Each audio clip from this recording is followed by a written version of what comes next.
이 시간 말씀을 통해서 하나님을 만나는 귀한 은혜의 시간이 되셨으면 좋겠습니다. 성도 여러분, 우리는 지난주에 호세아 9장을 통하여서 하나님께서 이스라엘의 변질된 신앙에 대해 징계하실 것을 말씀하시는 것을 함께 나누어 보았습니다. 오늘은 호세아서 10장을 살펴보려고 합니다. 우리가 호세아서를 읽을 때에 호세아서가 어떠한 배경으로, 그러한 바탕으로 기록되어져 있는지를 우리는 잊지 않아야 한다라는 사실입니다. 호세아서는 북이스라엘의 역사적으로 가장 번영을 누렸던 북이스라엘의 13번째 왕인 여로보암 2세가 통치하던 시대를 배경으로 하고 있습니다. 열왕기하 14장 24절 25절의 말씀을 보면 이렇게 기록을 합니다. 여호와 보시기에 악을 행하며 이스라엘에게 범죄하게 한 느밧의 아들 여로보암의 모든 죄에서 떠나지 아니하였더라. 이스라엘이 하나님 여호와께서 그의 종 가드헤멜 아미떼의 아들 선지자 요나를 통하여 하신 말씀과 같이 여로보암이 이스라엘 영토를 회복하되 하맛 어귀에서부터 아라바 바다까지 하였으니라고 이렇게 기록을 하고 있는 것을 볼 수가 있습니다. 여로보암 2세 시대에 북이스라엘은 그야말로 물질적으로는 풍요로웠습니다. 그리고 그 풍요를 배경으로 번영을 누렸고, 그리고 군사적으로는 매우 강력한 힘을 가지고 있던 나라였습니다. 또한 영토도 솔로몬 왕 시대를 버금갈 정도로 다시금 회복되어졌다라는 것입니다. 성도 여러분, 성경은 이스라엘을 포도나무에 비유하곤 합니다. 1절의 말씀 같이 한번 읽어보겠습니다. 호세아서 10장 1절 말씀입니다. 함께 읽겠습니다. 이스라엘은 열매 맺는 무성한 포도나무라.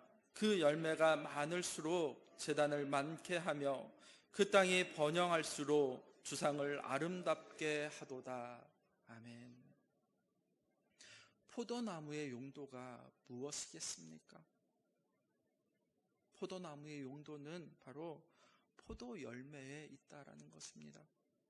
사실 나무 자체는 별로 쓸모가 없다라고 합니다. 목재로 사용할 수도 없고 또 화목으로 사용하기에도 부적절하다라고 합니다. 오직 포도나무의 유익은 단 하나, 포도 열매를 맺는 것에 있다라고 그렇게 말을 합니다. 오늘 하나님께서는 호세아 10장 1절의 상반절 말씀에 보면 이스라엘을 열매 맺는 무성한 포도나무다라고 이렇게 말씀하고 있는 것을 볼 수가 있습니다. 그런데 열매 맺는 무성한 포도나무다라는 이 말씀은 좋은 열매를 많이 맺는 무성한 포도나무다라고 그렇게 말하는 것이 아니라 열매를 맺지 않으면서 그저 잎만 무성한 포도나무다라고 말하고 있는 것입니다. 나무가 무성하게 자라는 것이 꼭 좋은 것만은 아닙니다. 과일나무를 기르는 농부가 봄철이 되어지면 반드시 하는 것이 있다라고 합니다. 그것은 바로 가지치기입니다. 지나치게 무성이 자라면 좋은 과일을 맺지 못할 뿐만이 아니라 오히려 주변의 다른 나무에도 악영향을 끼친다라고 합니다. 그런데 여기서 포도나무의 열매란 바로 이스라엘 백성들의 삶의 열매를 말하는 것입니다. 이 말인즉슨 이스라엘 백성들이 지금 하나님의 은혜를 입은 그러한 백성으로서의 삶을 이 땅 가운데서 살아가고 있는 것, 즉 하나님의 나라를 이루며 그렇게 살아가고 있느냐라고 선지자가 물어보고 있는 것입니다. 이스라엘 백성들이 열매 맺는 포도나무인데 그 열매가 많을수록 오히려 그 제단이, 우상의 제단이 많게 되어졌고, 그리고 그 땅이 아름다울수록, 즉 번영할수록 주상을 아름답게 한다라고 또한 1절 하반절에서 말씀을 하고 있습니다. 지금 이스라엘은 물질적으로는 그야말로 풍요롭고 그리고 평화로운 그러한 시대를 맞이하고 있습니다. 그런데 이러한 물질적인 번영이 반드시 유익한 것만은 아니었다라는 사실입니다. 왜냐하면 이스라엘 백성들은 하나님의 축복하심으로 말미암아서 그들이 풍요와 번영을 누리며 또한 부유해졌지만 하나님께 감사하며 그리고 자신의 삶을 하나님의 영광으로 돌리지 아니하였다라는 것입니다. 이스라엘은 지금 자신들이 누리고 있는 이 번영이 하나님께서 주신 것이 아니라 바로 바알이 준 것으로 그렇게 생각하였습니다. 그래서 하나님을 위하여라고 아니고 바알을 위하여 지금 제단을 쌓고 그리고 주상을 만들어서 그것에게 절하고 또 그것을 섬기고 있었던 것입니다. 하나님께서 베푸신 놀라운 이 은혜와 축복을 하나님께 영광을 돌리는 기회로 삼지 아니하고 오히려 어처구니 없게도 하나님을 모욕하고 그리고 무시하는 기회로 이스라엘 백성들은 일상의 삶을 살아가고 있었던 것입니다. 호세아 선지자는 이런 이스라엘을 하나님을 모욕하고 그리고 바알을 섬기며 살아가는 것을 바로 두 마음을 품었기 때문이다라고 말을 합니다. 2절의 말씀 같이 한번 읽어보겠습니다. 호세아서 10장 2절 말씀입니다. 같이 읽겠습니다. 그들이 두 마음을 품었으니 이는 벌을 받을 것이라. 하나님이 그 제단을 쳐서 깨트리시며 그 주상을 허스리라. 아멘. 여기서 두 마음을 품었다라는 것은 바로 이스라엘 백성들, 그들의 마음이 하나님 앞에서 진실하지 못하였고 그리고 거짓으로 탐욕으로 가득 차 있었다라는 것을 말합니다. 또한 하나님을 섬긴다라고 그렇게 입술로의 고백, 즉 말은 그렇게 하고 있지만 실상 자신들의 삶을 보면 우상을 섬기며 그렇게 삶을 살아가고 있었다라는 것입니다. 예수님께서도 마태복음 15장에 이렇게 말씀을 하십니다. 한번 찾아보겠습니다. 마태복음 15장 8절 말씀입니다. 마태복음 15장 8절 말씀 함께 읽겠습니다. 이 백성이 입술로는 나를 공경하되 마음은 내게서 멀도다. 아멘. 예수님께서도 이사야 선지자의 말을 통하여 인용하였습니다. 이사야서 29장 13절의 말씀을 보면 주께서 이르시되 이 백성이 입으로는 나를 가까이하며 입술로는 나를 공경하나 그들의 마음은 내게서 멀리 떠났나니 그들이 나를 경외함은 사람의 계명으로 가르침을 받았을 뿐이라 라고 이렇게 말하고 있는 것을 볼 수가 있습니다. 이렇게 두 마음을 가지고 살아가고 있으니 이스라엘 백성들 그들에게서 어떻게 하나님께서 원하시는 열매가 삶을 통해서 드러날 수가 있겠습니까? 그러므로 두 마음을 가진 우리에게서 나오는 것은 바로 오직 죄의 열매밖에 없다라는 사실입니다. 그렇다면 성도 여러분, 이스라엘 백성들의 죄가 구체적으로 무엇입니까? 3절의 말씀을 보면 호세아 선지자는 이렇게 이야기합니다. 그들이 이제 이르기를 우리가 여호와를 두려워하지 아니하므로 우리에게 왕이 없거니와 왕이 우리를 위하여 무엇을 하리요 하리로다 라고 말입니다. 3절의 말씀은 북이스라엘이 하나님의 심판을 받아서 이제 722년 아수르에 멸망하게 될 때 하게 될 그런 탄식의 내용인 것입니다. 그런데 지금까지는 이스라엘은 여호와 하나님을 두려워하지 않고 일상의 삶을 자신들을 위해서 그렇게 살아갔습니다.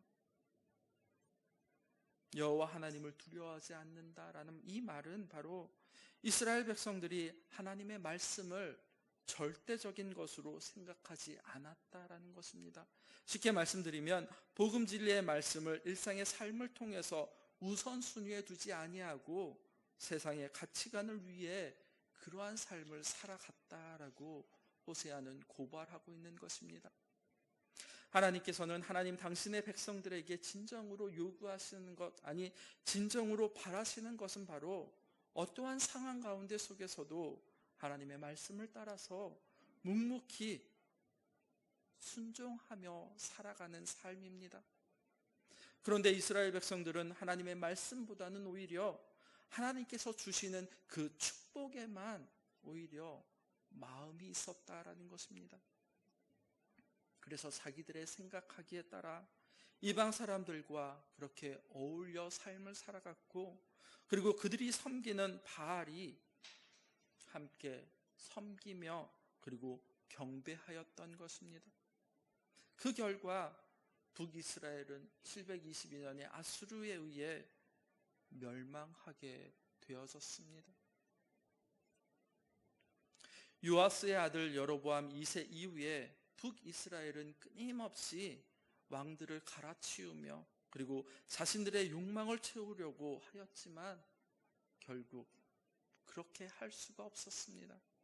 아니, 여로보암 2세가 죽은 이후에 30여 년 동안이나 무려 6명의 왕이 바뀌면서 혼란스러운 그러한 상황을 맞이해 갔습니다. 북이스라엘이 다윗 왕가를 떠나서 느밧의 아들인 여로보암 1세를 첫 번째 왕으로 시작하여서 계속 왕들이 있었지만 인간이 세운 왕들은 이스라엘을 지킬 수 있는 그런 능력이 그들에게 없었다라는 것입니다. 결국 왕은 있었지만 왕이 없는 것 같았다라는 것입니다. 왕이 백성들을 위해 할 수 있는 일이 전혀 없었다라고 3절은 탄식을 하고 있는 것입니다. 성도 여러분, 우리는 북이스라엘의 탄식을 통하여서 오직 여호와 하나님만이 우리의 구원자가 되시는 분이심을 고백해야 할 것입니다. 당신을 경외하는 자들에게만 그들에게 구원할 구원자를 보내주신다는 사실 또한 오늘 말씀을 통해서 다시 한번 확인할 수가 있습니다. 그뿐만이 아니라 북이스라엘은 하나님 앞에서 신실하거나 정직하지 아니하였고 하나님 앞에서 한 언약을 또한 지키지 아니하였습니다. 이러한 위선된 삶은 식물의 성장을 가로막는 독초와 같아서 마치 무고한 사람에게 해를 끼치고 그리고 괴롭게 하는 결과만을 가져올 뿐이었습니다. 이렇게 여호와 하나님과 바알 사이 두 마음을 품고 살아간 결과 그들은 하나님의 심판을 피할 수 없게 되어졌습니다. 아합 시대에 엘리야 선지자는 이렇게 이야기하였습니다. 열왕기상 18장 21절의 말씀을 보면 엘리야가 모든 백성에게 가까이 나아가 이르되 너희가 어느 때까지 둘 사이에서 머뭇머뭇하려느냐라고 이렇게 말하고 있는 것을 볼 수가 있습니다. 여호와 하나님과 바알 사이의 두 마음을 이제는 머뭇머뭇하지 말고 결정하라라고 말하고 있는 것입니다. 5절 말씀에서 호세아 선지자는 우상 숭배에 죄악된 삶으로 인하여서 이제 북이스라엘이 받을 무서운 심판을 예언하게 되어집니다. 5절의 말씀을 보면 이렇게 기록을 합니다. 사마리아 주민이 베다엔의 송아지로 말미암아 두려워할 것이라. 그 백성이 슬퍼하며 그것을 기뻐하던 제사장들도 슬퍼하리니 이는 그의 영광이 떠나감이며 라고 말입니다. 여기서 말하는 베다웬은 베델을 경멸하여 부르는 이름입니다. 솔로몬 이후에 이스라엘은 931년에 남유다와 북이스라엘로 나뉘어졌습니다. 북이스라엘의 첫 번째 왕인 느밧의 아들 여로보암 1세가 북이스라엘 백성들이 여호와 하나님을 경배하기 위하여 예루살렘으로 올라갈 것을 염려하여 세운 금송아지 우상이 있었던 곳이 바로 베다웬입니다. 여로보암 1세는 베델과 단에 우상을 숭배, 즉 송아지 우상을 세워놓고 그것을 이스라엘이 애굽에서 인도해낸 여호와라고 부르며 그것을 경배하며 섬기도록 그렇게 하였습니다. 그런데 호세아 선지자 시대에도 여전히 그 금송아지 우상을 그들은 섬기고 있었던 것입니다. 그래서 성경의 말씀을 보면 느밧의 아들 여로보암의 길로 갔다라고 하면 하나님의 심판을 결코 멸할 수 없었던 것입니다.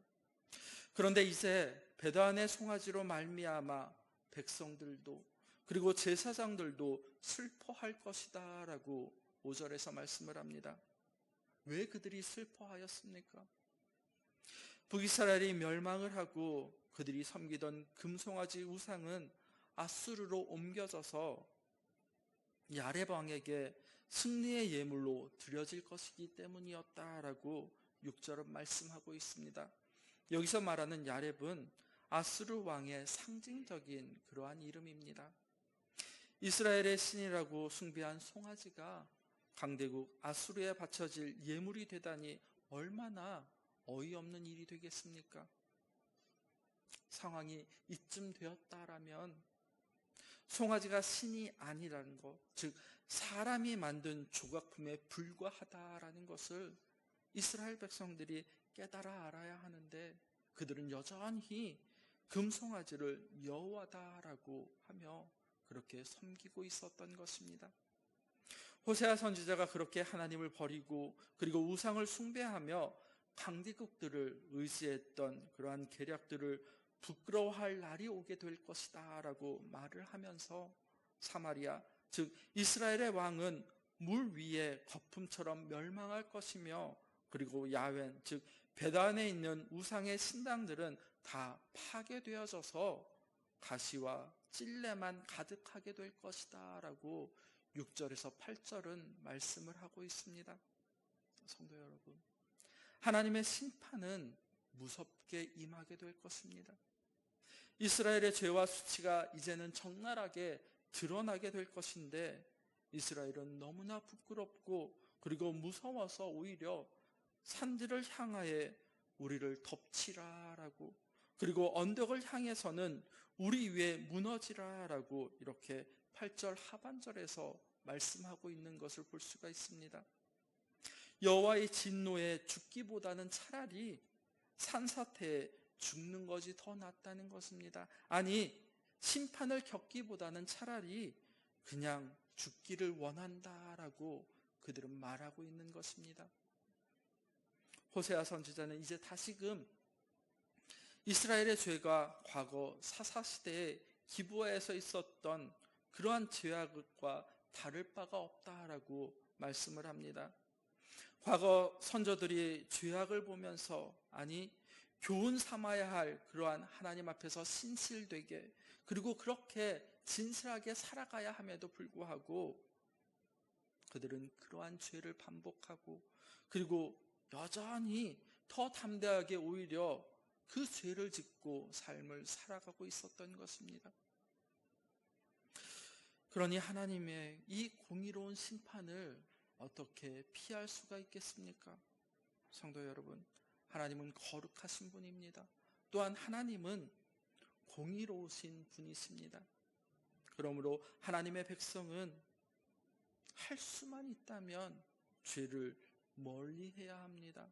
아니, 죄를 미워해야 하고 그리고 하나님을 두려워해야 합니다. 왜냐하면 하나님은 죄악을 반드시 심판하시는 하나님이시기 때문입니다. 하나님께서는 이제 북이스라엘의 두 가지 죄로 인하여서 이방의 여러 나라들을 통하여서 이스라엘을 심판하실 것이다 라고 10절에서 말씀하고 있습니다. 여기서 북이스라엘의 두 가지 죄는 이러합니다. 첫째는 여호와 하나님을 버리고 우상을 따라갔던 것입니다. 그리고 두 번째는 여호와 하나님께서 세우신 왕, 즉 다윗의 왕가를 버리고 북이스라엘을 세우며 임의로 왕을 세웠을 뿐만이 아니라 왕이 하나님의 말씀을 따라 그렇게 삶을 살아가지 아니하였다라는 것입니다. 하나님께서 에브라임을 길들인 암소에 비유하면서 곡식 밟기를 좋아한다라고 이렇게 말씀을 하고 있습니다. 그런데 소가 곡식을 밟는다라는 것은 추수하여 그렇게 벌곡하는 것을 말합니다. 신명기 25장 4절 말씀에 보면 곡식 떠는 소에게 망을 씌우지 말라라고 이렇게 말씀을 합니다. 율법에 의하면 곡식을 밟아 추수하는 소는 곡식을 마음껏 먹을 수 있도록 입에 망을 세우지 못하도록 그렇게 하였습니다. 그런데 문제는 소가 자기의 해야 할 일은 하지 아니하고 오히려 곡식 먹는 것에만 집중했다라는 것입니다. 이 말씀은 지금 북이스라엘이 하나님의 백성으로서 율법이 요구하는 의무와 책임은 멀리하면서도 율법에 약속된 그 축복만을 바라며 그리고 그것을 누리며 살아가겠다라고 하는 것이었습니다. 사실 북이스라엘은 하나님의 돌보심의 은혜로 축복을 받은 그러한 민족입니다. 그런데 1절에 있는 말씀처럼 이스라엘이 하나님의 덮어주심의 은혜로 정말 삶을 풍요롭게 부유하게 풍요로움 가운데 그렇게 삶을 살아가면서도 오히려 우상 숭배가 더욱 만연했다라는 사실입니다. 하나님의 은혜로 풍요의 복을 받았고 그리고 하나님을 더욱 사랑하며 하나님을 하나님으로 그렇게 섬겨야 했습니다. 그런데 그들의 삶을 보면 우상 숭배에 열심인 이스라엘을 그러한 모습을 바라보면서 하나님께서 어떻게 심판하지 않을 수가 있겠습니까? 그래서 그 아름다운 목에 멍에를 메우고 그리고 사람을 태움으로 말미암아 그들을 괴롭게 하고 유다와 야곱, 즉 남유다와 북이스라엘 모두 이방의 종이 되어서 흙덩어리가 깨지는 것 같은 그러한 고통을 겪게 될 것이다 라고 호세아 선지자는 말을 하고 있는 것입니다. 성도 여러분, 우리가 믿는 하나님은 어떤 분입니까? 이미 앞에서도 말씀드렸지만 사랑의 하나님이십니다. 그리고 또한 공의의 하나님이심을 우리는 기억해야 할 것입니다. 하나님께서는 죄를 모른 채 하지 않으시고 반드시 심판하시는 분이십니다. 함께 10절 말씀 같이 한번 읽어보겠습니다. 호세아서 10장 10절 말씀입니다. 함께 읽겠습니다. 내가 원하는 때에 그들을 징계하리니 그들이 두 가지 죄에 걸릴 때에 만민이 모여서 그들을 치리라. 아멘.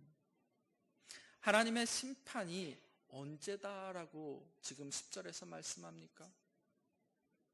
하나님께서 정하신 때, 즉 하나님께서 원하시는 날에 이루어질 것이다 라고 말씀하고 있는 것을 볼 수가 있습니다. 그러므로 우리는 당장 심판이 없다라고 해서 하나님이 악인을 심판하지 않으신다라고 그렇게 생각하는 것은 어리석은 생각입니다. 하나님께서 호세아 선지자를 통하여서 이렇게까지 심하게 경고하시는 것이 무엇이겠습니까? 즉, 그 이유는 바로 이스라엘 백성들이 아직은 회복의 가능성이 남아있기 때문입니다. 만약 그렇지 않다면 하나님께서 선지자들을 통하여서 굳이 경고하실 필요가 없으셨다라는 것입니다. 하나님의 경고는 자비의 표시입니다. 아니, 하나님의 또 다른 사랑의 방법이기도 하다라는 것입니다. 하나님께서는 결코 죄를 가볍게 넘기시지 않는 분이십니다. 하나님은 자녀를 징계하시는 아버지이십니다. 징계를 통해서 당신의 자녀들을 회개하고 그리고 돌이키도록, 즉 복음으로 회복시키도록 오래 참으시며 그리고 또한 기다리고 계시다라는 것입니다. 그러므로 아직 기회를 주실 때 죄로부터 속히 돌이켜서 우리는 하나님 앞으로 나아가야 한다라는 사실입니다. 성도 여러분, 하나님께 나아가면 어떻게 되겠습니까? 하나님께서 다시 받아주시고 그리고 다시금 덮어주심의 은혜 가운데로 우리를 붙들어 주십니다. 믿으십니까? 누가복음 15장의 말씀을 보면 아버지에게 유산을 요구해 집을 떠난 탕자가 등장하게 됩니다. 모든 것을 다 잃어버리고 이제 돼지에게 주는 쥐없는 열매, 그 열매조차도 얻어먹지 못하는 그러한 비참한 신세가 되어졌을 때 아버지의 집을 떠올랐습니다. 그리고 아버지께 나아갔을 때 어떻게 되었습니까? 20절 말씀에 보면 이렇게 기록을 합니다. 이에 일어나서 아버지께로 돌아가니라. 아직도 거리가 먼데 아버지가 그를 보고 측은히 여겨 달려가 목을 안고 입을 맞추니라고. 그리고 22절 말씀에 보면 아버지가 종들에게 이르되 제일 좋은 옷을 내어다가 입히고 손에 가락지를 끼우고 발에 신을 신기라라고 이렇게 말을 하고 있습니다. 아버지께 나아갔을 때 달려와서 안아주셨습니다. 그리고 발에 신을 신기고 손에 가락지를 끼워주고 잔치를 벌였던 것처럼 하나님께로 돌이키기만 하면 하나님께서는 우리를 다시 받아주시고 그리고 한없는 은혜와 평강으로 우리를 받아주신다라는 것입니다. 진노 가운데서도 긍휼을 베푸시는 그 하나님께서는 흉악한 죄에 빠져있는 이스라엘을 향해서 지금 이렇게 외치고 있습니다. 12절 말씀 같이 한번 읽어보겠습니다. 호세아서 10장 12절 말씀입니다. 함께 읽겠습니다. 너희가 자기를 위하여 공의를 심고 인애를 거두라. 너희 묵은 땅을 기경하라. 지금이 곧 여호와를 찾을 때니 마침내 여호와께서 오사 공의를 빛처럼 너희에게 내리시리라. 아멘. 믿으십니까? 12절 말씀 중에 중요한 3개의 동사가 있습니다. 찾아보시겠습니까? 한번. 어떤 단어들입니까? 심다, 그리고 거두다, 그리고 또 하나는 기경하다입니다. 먼저 하나님께서는 이스라엘을 향해서 공의를 심어라라고 말씀하십니다. 공의란 하나님의 완전하심, 즉 의로우심을 우리의 삶 속에 반영하는 것을 말합니다. 하나님과의 관계, 그리고 이웃과의 관계에서 의롭고 진실한 것을 말하는 것입니다. 또 인애는 어떤 것입니까? 하나님께서 당신의 백성들을 향해서 베푸시는 진실하고 한결같은 그러한 사랑을 말하는 것입니다. 하나님의 백성들 또한 이웃을 향해 한결같이 사랑을 베풀고 살아가야 한다라는 것을 말씀하고 있습니다. 예수님께서도 제자들의 발을 씻기신 이후에 이렇게 말씀하셨습니다. 요한복음 13장 15절 말씀에 보면 내가 너희에게 행한 것 같이 너희도 행하게 하려 하여 본을 보였노라 라고 말입니다. 그러면서 34절 말씀에 보면 또한 이렇게 말씀하고 있는 것을 볼 수가 있습니다. 새 계명을 너희에게 주노니 서로 사랑하라. 내가 너희를 사랑한 것 같이 너희도 서로 사랑하라 라고 이렇게 말씀하시고 있는 것을 우리는 성경을 통해서 확인할 수가 있습니다. 하나님의 백성들 또한 어떠한 삶을 살아야 합니까? 이웃을 향해 늘 한결같이 그들을 사랑하며 베푸는 삶을 살아가라라고 지금 말씀하고 계시는 것입니다. 우리가 하나님 앞에서 우리의 죄를 회개하고 그리고 의를 행하며 살아갈 때 우리는 하나님의 긍휼을 힘입어서 이제 의의 열매를 풍성히 맺으며 이 땅 가운데서 살아갈 수 있게 된다라는 것입니다. 성도 여러분, 성경은 이렇게 말합니다. 우리 인생은 무엇을 심든지 심은 그대로 거둔다라고 말입니다. 그래서 갈라디아서 말씀에 보면 육체를 위하여 심는 자는 육체로부터 썩어질 것을 거두고 성령을 위하여 심는 자는 성령으로부터 영생을 거둔다라고 사도 바울은 이렇게 말하였습니다. 세상 사람들도 심은 대로 거둔다라는 이 법칙을 너무나도 잘 알고 있습니다. 그래서 돈을 벌기 위해서, 좋은 대학에 들어가기 위해서, 좋은 데 취직하기 위해서 열심히 정말 노력하는 것입니다. 그것이 결코 나쁜 것이 아닙니다. 정당한 방법으로 부를 얻을 수 있도록 노력하고 그리고 성공을 위해 노력하는 것, 그것은 좋은 것입니다. 그러나 그것이 전부가 아니다라는 사실입니다. 우리 그리스도인들 성도는 이 세상의 성공만을 목적으로 하며 삶을 살아가는 사람들이 아닙니다. 우리의 진정한 성공은 세상의 가치로 판단받을 수 있는 것이 아니다라는 사실입니다. 천하를 주고도 살 수 없는 영생의 가치가 어떻게 썩어질 세상의 가치로 평가되어지겠습니까? 그러므로 성도란 썩어진 것, 아니 썩어질 것을 구하는 자들이 아니라 이제는 성령으로부터 영생을 거두기 위해 심는 자들로 삶을 살아가는 자들임을 우리는 기억해야 할 것입니다. 그렇다면 영생이 무엇이겠습니까? 요한복음 7장은 이렇게 말씀을 합니다. 영생은 곧 유일하신 참 하나님과 그가 보내신 자 예수 그리스도를 아는 것이니라 라고 성경은 분명하게 말씀하고 있다라는 사실입니다. 그러기 위해서 우리가 어떻게 삶을 살아가야 하겠습니까? 호세아 선지자는 지금이 여호와를 찾을 때다라고 말하고 있습니다. 12절 말씀 다시 한번 읽어보겠습니다. 호세아서 10장 12절 말씀입니다. 다시 한번 읽겠습니다. 너희는 자기를 위하여 공의를 심고 인애를 거두라. 너희 묵은 땅을 기경하라. 지금이 곧 여호와를 찾을 때니 마침내 여호와께서 오사 공의를 비처럼 너희에게 내리시리라. 아멘. 지금이 회개하고 하나님께로 돌아올 때이다라고 호세아 선지자는 말씀하고 있습니다. 지금이 바로 이스라엘이 회개하고 하나님께로 돌아와서 의의 열매를 맺기에 가장 좋은 시간이다라고 지금 말씀하고 있는 것입니다.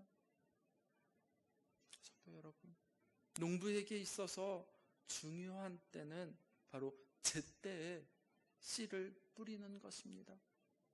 곡식마다 그 씨를 뿌리는 때가 다 다르다라는 것입니다.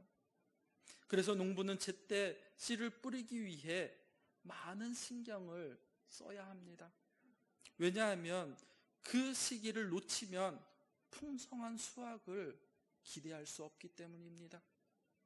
마찬가지로 지금이 이스라엘이 하나님을 찾을 때입니다. 아니, 오늘 우리 또한 지금이 하나님을 찾을 때임을 기억하시기 바랍니다.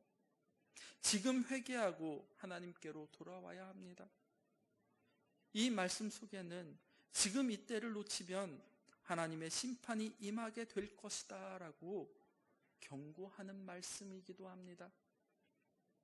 그러므로 지금 여호와 하나님을 찾는 성도 여러분들이 되셨으면 좋겠습니다.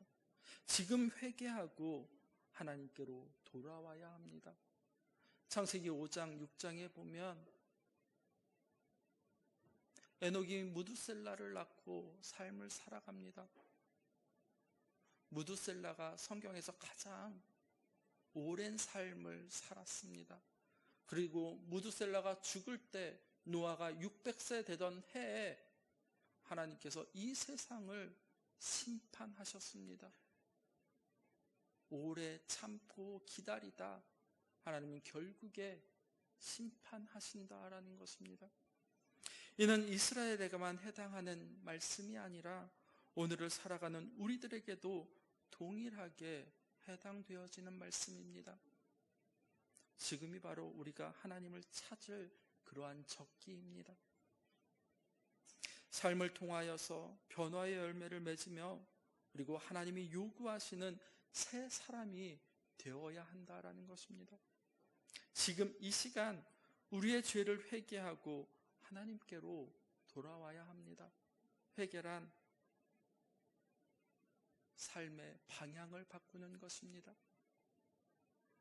우리는 내일 일을 알 수 없는 그런 존재들로 이 땅 가운데 살아가고 있습니다. 지금 우리를 부르시며 우리에게 진실하게 호소하시는 그 하나님의 세미한 음성에 귀를 기울이지 아니한다면 우리 또한 어쩌면 다시는 이런 기회가 우리에게 없을 수도 있다라는 것입니다. 그렇다면 성도 여러분, 하나님을 찾기 위해서 어떻게 해야 하겠습니까? 12절 말씀에 보면 너희 묵은 땅을 기경하라라고 말씀하고 계십니다. 여기서 기경한다라는 말은 새로 갈다, 땅을 새롭게 갈아 엎은다라는 뜻입니다. 농부가 씨를 뿌리기 위해서는 쟁기질을 하는 것처럼 우리의 마음밭을 갈아야 한다라는 것입니다. 마음을 갈아 엎은다라는 것은 바로 회개를 의미합니다. 하나님이 생명의 씨앗이 싹을 틔우고 그리고 풍성한 열매를 맺기 위해서는 반드시 회개하고 마음을 새롭게 해야 합니다. 우리가 회개하면 우리의 심령이 새롭게 되면 하나님께서 오셔서 공의를 빛처럼 내려주시겠다라고 약속해 주셨습니다. 그런데 이스라엘은 호세아 선지자의 이 말 듣기를 거부하였습니다. 하나님의 말씀대로 공의를 심고 인애를 거두는 것이 아니라 오히려 더더욱 악을 심고 죄를 거두며 그런 거짓 열매를 먹으며 자신들의 삶을 살아가려고 부단히 노력하였습니다. 그 결과 어떻게 되었겠습니까? 하나님의 심판을 받아서 아수르에 의해 북이스라엘은 멸망하고 말았습니다. 북이스라엘과 남유다의 멸망은 하나님의 덮어주심의 은혜와 축복을 받았음에도 불구하고 하나님을 왕으로 모시고 하나님의 말씀을 따라서 순종하면서 일상의 삶을 그렇게 살아가기를 거부한 결과였다라는 사실을 우리는 기억해야 할 것입니다. 그러므로 오늘 우리도 너희가 자기를 위하여 공의를 심고 인애를 거두라, 너희 묵은 땅을 기경하라 라고 한 이 호세아 선지자의 이 호소에 귀를 기울여야 할 것입니다. 성도 여러분, 지금이 바로 여호와 하나님을 찾을 때임을 잊지 않으셨으면 좋겠습니다. 사도 바울은 그래서 이렇게 고백하고 있습니다. 말씀을 한번 찾아보겠습니다. 고린도 후서 6장 2절 말씀입니다. 고린도 후서 6장 2절 말씀 함께 읽겠습니다. 이르시되 내가 은혜 베풀 때에 너에게 듣고 구원의 날에 너를 도왔다 하셨으니 보라 지금은 은혜 받을 만한 때요 보라 지금은 구원의 날이로다. 아멘. 고린도후서 6장 2절의 말에서 말하는 것처럼 지금이야말로 여호와의 얼굴을 구할 때임을 우리는 잊지 않아야 합니다. 이 시간 우리의 묵은 심령, 돌처럼 딱딱해져 버린 그런 굳어진 마음을 하나님의 말씀으로 갈아엎고 그리고 하나님의 덮어주심의 은혜를 구하는 그러한 성도 여러분들이 되셨으면 좋겠습니다. 또한 긍휼을 풍성히 베푸시는 그 하나님께 우리의 모든 죄악을 내려놓고 예비하신 은혜와 복을 풍성히 받아 누리는 성도 여러분의 가정이 되시기를 축복합니다. 기도하겠습니다. 사랑과 공의의 하나님 아버지, 은혜와 사랑을 감사드립니다. 지금이 은혜 받을 때이고 여호와의 얼굴을 구할 때다라고 주님 말씀하여 주셨습니다. 하나님을 떠나 죄악된 삶을 이제는 과감하게 내려놓고 굳어진 마음을 기경할 수 있기를 간절히 소망하여 봅니다. 회개한 심령 위에 공의를 빛처럼 주님 내려주시고 교회된 우리를 통하여서 하나님의 생명의 씨앗이 싹틀 수 있도록 주님 우리를 이끌어 주시옵소서. 예수님의 이름으로 기도드립니다. 아멘.